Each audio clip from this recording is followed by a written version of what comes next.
Hello viewers, let's learn how can we blur a part of a video in completely free video editing software called OpenShot. So now bring the video to the timeline and let me squeeze it to become visibly clear and slice it in two so we may use one blur in two different areas.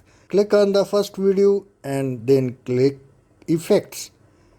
Now come to click or select Pixelate and drag it on the first video. Now right click property on the Pixelate and properties are available. Now 4 dimension. Let me first change the size of top area because the entire screen is blurred. Let me go to bottom selection and this is hit to chin.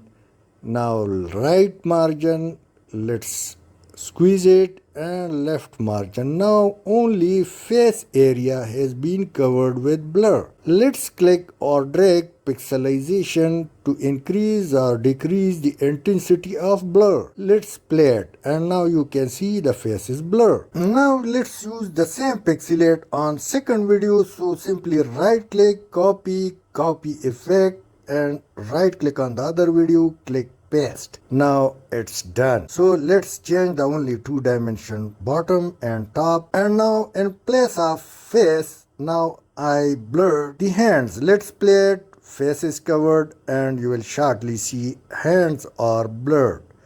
So through this way you can use single blur with great ease on 2 different parts. Save and export and it's full view face and now hands. Hope you would have liked. Thanks for watching. Please share and subscribe.